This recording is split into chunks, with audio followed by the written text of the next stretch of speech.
Hello there, this is All 24 News World News program coming to you live from Algiers. Coming up next. At least 15 people were killed and many others were injured in an attack by armed men in Somalia's capital, Mogadishu.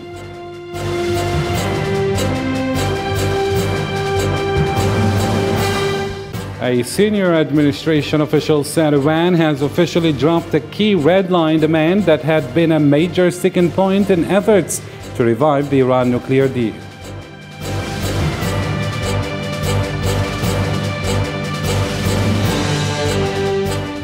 Police executed an arrest warrant issued by a Mexico City judge against former Attorney General.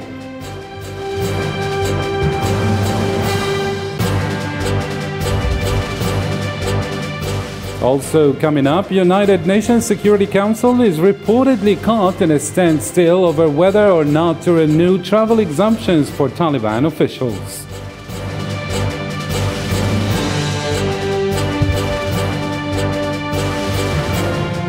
Also in our news, Europe is on course for record land destruction from wildfires in 2022.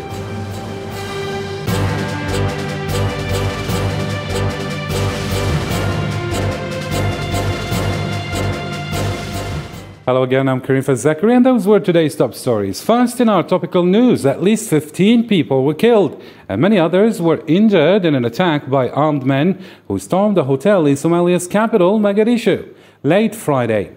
A Shabab group claimed responsibility for the attack. The victims' names were not immediately known. Many explosions were heard outside the Hyatt Hotel where the attack occurred. Clashes continued early Saturday as security forces surrounded the building.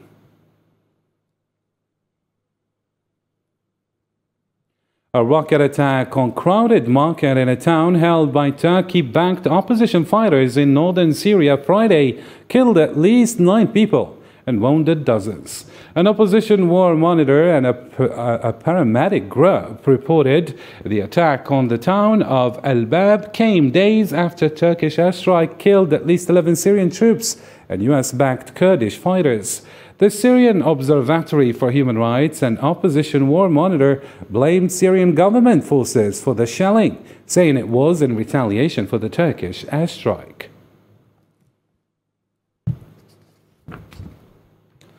Moving on now, Mexico's former Attorney General Jesus Murillo has been detained on allegations of torture, forcible abduction, and obstruction of justice in 2014 disappearance of 43 students. According to a statement from the Attorney General's office, federal police executed an arrest warrant issued by a Mexico City judge against Murillo. The latter was arrested outside of his residence and transferred to the Attorney General's office. In our other topical news, the Russian President Vladimir Putin has said that UN officials will be granted permission to visit and inspect the Zaporizhzhia nuclear plant. The announcement was made following a call between Mr. Putin and the French President Emmanuel Macron. This comes as claims of fighting near the nuclear facility continued, with 4 civilians reportedly injured. UN Security General Antonio Guterres and Ukrainian Minister of Infrastructure Oleksandr Kubrakov visited the port of Odessa in Ukraine on Friday. Guterres said he was satisfied to see wheat being loaded into a cargo ship, but he was saddened to see the ports practically empty due to the conflict. The UN Secretary General also referred to the meeting he had with Turkish President Recep Tayyip Erdogan in Lviv on Thursday, who is willing to be the mediator and facilitator between Ukraine and Russia. Just saw wheat being loaded into a ship again. It's obviously a reason for joy, but it is also emotional because of the sadness I feel looking into this wonderful harbor and looking into its terminals practically empty, with the possibility that this harbor has to develop the Ukraine and the whole region being cut off because of the war. Still with the Russia-Ukraine file, the Russian state energy giant Gazprom said on Friday that Russia will halt gas supplies to Europe for 3 days at the end of the month via the Nord Stream 1 pipeline. The unit is the last one of the pipeline's 6 turbines that was operational, with the rest in need of an overhaul. One of the turbines is currently stranded in Germany due to sanctions after returning from repair works in Canada. Russia reported new Ukrainian drone attacks on Friday evening, a day after explosions erupted near military bases in Russian-controlled areas, apparent demonstrations of Kiev's growing ability to hit Moscow's assets away from the front lines.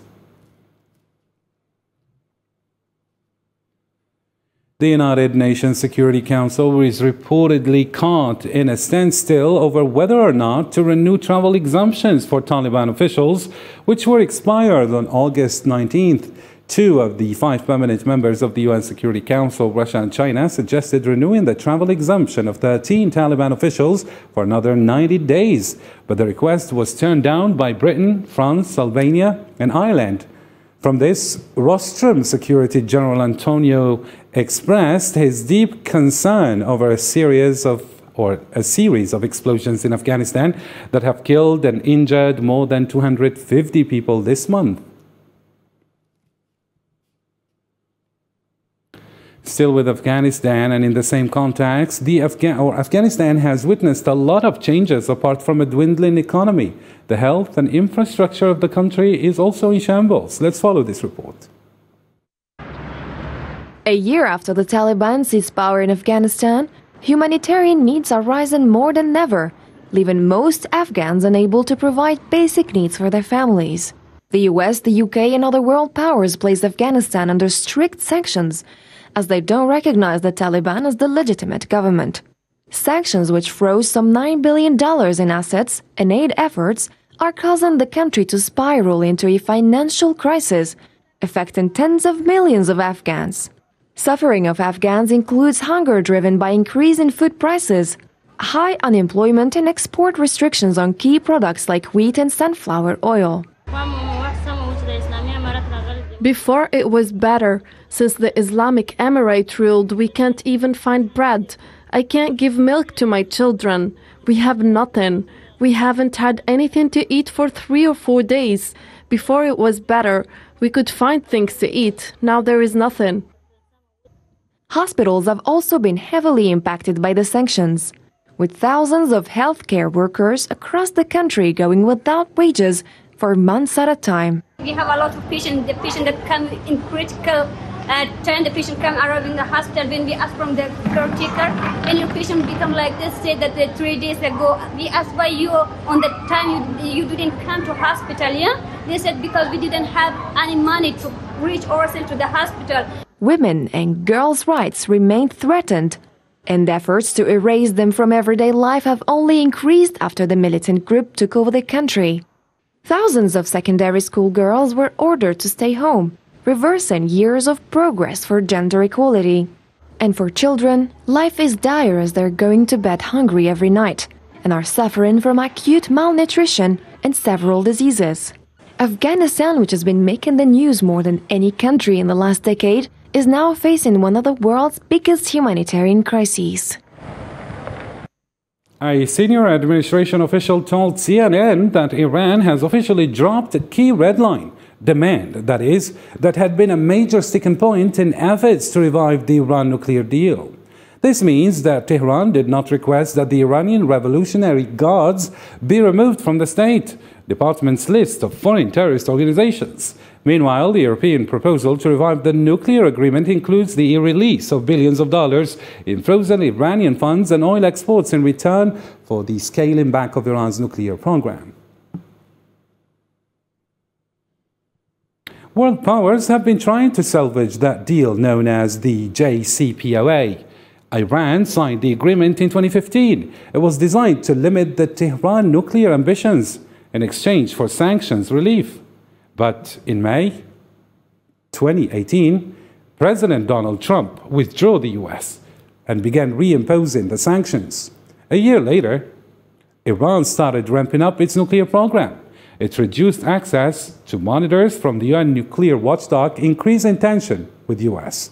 Negotiations resumed in April last year under the Biden administration and the European Union, but put forward what it called a final text, urging all sides to sign onto a deal. Moving on now to Iraq, Muqtada Sadr supporters continued their weeks-long protests that have prevented parliament from meeting to form new government. Sadr supporters gathered outside the parliament for Friday prayers, and on Wednesday, interim Prime Minister Mustafa Kadhimi urged supporters of Sadr to take part in a national dialogue. He also called on all sides to stop any political escalation. However, the meeting hasn't created any enthusiasm for Sadr supporters.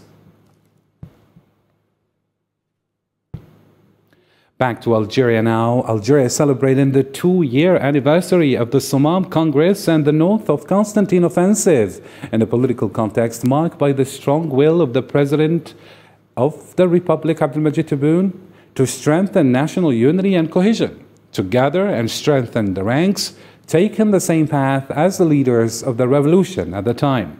In a message addressed to Algerians on the occasion of the celebration of the National Day of the Mujahideen, marking the double anniversary of the North Constantine Offensive and the Somam Congress, August 20th, 1955 and 1956, President Abdelmajid Tebboune also paid tribute to the Mujahideen and all war veterans, remembering our valiant martyrs and all the war veterans who have left us.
President Abdelmajid Tebboune also received a message of condolences from the Italian President, Mr. Sergio Mattarella, on his behalf and on behalf of the Italian people. The message expressed the full solidarity of the Republic of Italy with Algeria following the casualties caused by the fires that touched parts of the east of the country. People from across the nation sent trucks loaded with food, medicine, blankets and clothes to At-Tarf region near Algeria's Mediterranean Sea coast and the Tunisian border to help the affected people who are suffering in the streets due to the fear of the wildfires. على إثر الحرائق التي تعرضت لها ولاية الطرف كباقي بعض الولايات الأخرى. Following the fires in At-Tarf and other departments, the local authorities have created a group to collect donations from other regions of Algeria and distribute them to the people who need it. الهبات المساعدات التي تأتي من مختلف الولايات وتوزيعها على العائلات المتضررة. Still with wildfires, but this time in Europe, which is on course for record land destruction from wildfires in 2022. The warning comes as the continent experiences a severe summer heat wave and drought. Hossein Barkan. Firefighters continue to battle the out-of-control wildfires in Europe. In Spain, authorities say wildfires in the area have become one of the biggest of the year. having already scorched 19 hectares. As the blaze raged for a fifth day, 35 aircraft were deployed to fight the flames from the air. Overnight, we have been able to work very well. We have been able to work stupendously well, and we have been able to stabilize the fire. But there is negative news. At midday, the wind is going to change direction, so the areas that are now calm could become one of the fronts. In Sicily, Italian firefighters are still struggling to extinguish wildfires as blazes broke out in different locations in Palermo province. Several firefighting teams attempted to contain the flames, along with Canadair water planes. High temperature and strong winds worsened the situation, spreading flames all over the woods, which reached the highways between Palermo and Catania. Authorities in Portugal reported on Thursday that a wildfire burning for almost 2 weeks in the pine forest of Serra da Estrela National Park was brought under control. However, officials warned of weather forecasts indicating a dangerous new heat wave would arrive soon. The burned area here must be around 2,000 hectares, only here. I'm including parts of Velderos. To put down all the trees that are still standing, that should have been done also in previous years, from previous fires as well. The biggest concern we have, the most pressing thing, is the possible soil we lost might have if it rains heavily. The situation in terms of drought and extremely high temperature has affected all Europe this year. The total land area burned across the continent so far this year is double the 2006-2021 average, while the cumulative number of fires is more than 4 times the average over the same period. Powerful storms have hit areas of Central and Southern Europe, killing at least 12 people, including 3 children. The deaths, most from falling trees, were reported in Austria and Italy, as well as in the French island of Corsica. The storms come following weeks of heat wave and drought across much of the continent.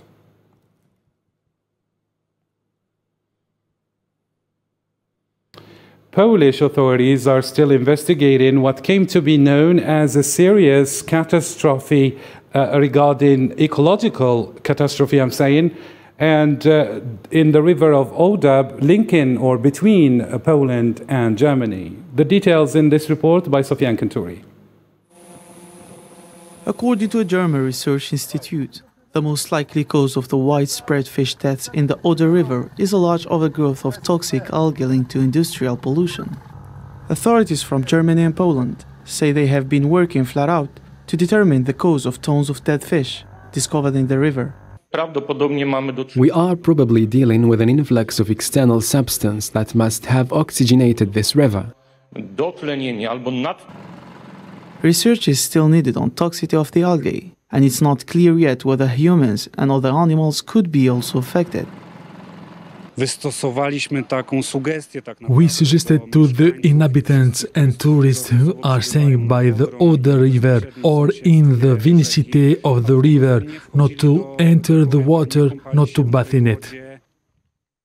Scientists say that such a large growth of algae requires elevated salinity levels that could be reached only through industrial pollution.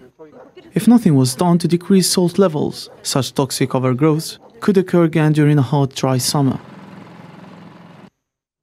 More than 80 countries where monkeypox is not endemic have reported outbreaks of the viral disease, which the World Health Organization has declared a global health emergency, as confirmed cases crossed 25,500 and non-endemic countries reported their first deaths. Meanwhile, India confirmed its first monkeypox death on Monday, a young man in the southern state of Kerala, in what is only the 4th known fatality from the disease in the current outbreak. Due to this rise in cases around the world, New York City is increasing the number of vaccination sites. He was admitted in a private hospitals in the midnight on 27th, and on 28th he was moved to the ventilator, and on 30th from the a private hospital where he was admitted, we were informed that the person had done tests on 19th at UAE and for monkeypox, and it's positive. So at that moment itself, the private hospital authorities, they informed the health department, and our team went there. And unfortunately, that person died on 30th evening. Nicaraguan Bishop of Matagalpa and one of the most influential leaders of the country's Catholic Church is under house arrest in the capital, Managua, after he was removed from the northern diocese in a pre-dawn raid. The raid drew international condemnation from public figures and religious groups. To Germany now. In a session before lawmakers, German Chancellor Olaf Scholz disputed accusations of his handling a multi-billion euro tax fraud when he served as the mayor of Hamburg. The case looms to discredit him even as he deals with other problems amid soaring energy prices in the country. Islam said. Olaf Scholz, the Chancellor of Germany, made a second appearance before a parliamentary panel on Friday in the northern states of Hamburg to respond to inquiries from lawmakers on his handling of a tax fraud scheme while serving as the mayor of the city. Of course, I would like him to come clean, but I honestly don't expect anything. I expect him not to remember and to refer to his former statements.